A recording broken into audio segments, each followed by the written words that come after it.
So in the very first video, we were going to install the Composer. For those of you who don't know what is Composer, well, Composer is actually a dependency manager.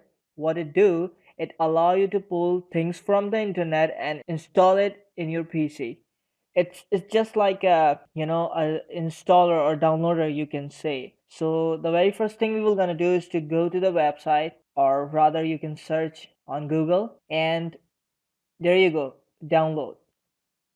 It is available for all of the operating systems like Mac, Windows, Linux, and you can see the clear instructions are here. We are lucky that we are using Windows and it's appearing all the way on the top. So you can download it by clicking on this composer setup.exe, and it will download the file.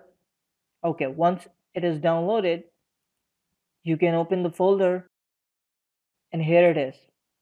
Now all you have to do is to simply click on it, run, and just go to the next. And here's the thing, we are using XAMPP as a local server in our PC, and our XAMPP is installed in our work G drive, and here it is, XAMPP.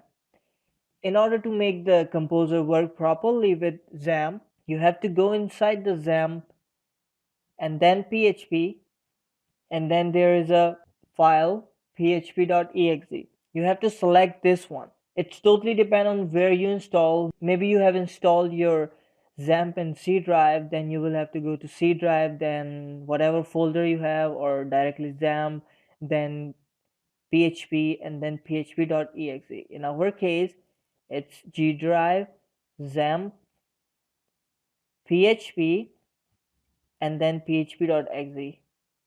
Next, it will check for the things. You don't have to do anything, you have to just do next. Well, I've already installed the composer, so I'm not gonna click on install, but you will hopefully install it properly, because there's nothing you have to do next, and there's a complete instruction available over here, so you don't have to worry about anything. So that's the pretty much thing with the composer. And once you install it, I'm not gonna install it again because I've already installed it. And in order to check if composer is installed properly or not, you have to go to command line, or for those who are using Mac, they can open the terminal.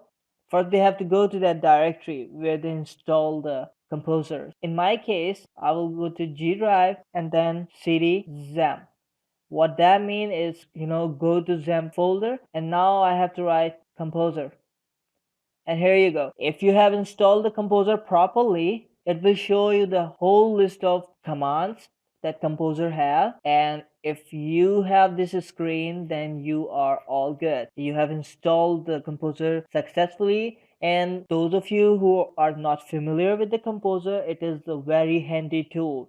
Even every single proper and well organized organizations using the composer to pull their packages and their services and so on in your PC. So it is a very handy tool that you will gonna have to look into, and you will gonna love it because it's very helpful. You will gonna see it in this course. We will just install the Laravel with 1 or 2 commands of line. That's the thing. It's a very easy and a helpful thing, and most of the companies and service providers are using it. You will definitely gonna have to use it. If not now, then in future you will definitely gonna have to use it. So it's better to just get used to it with composer now.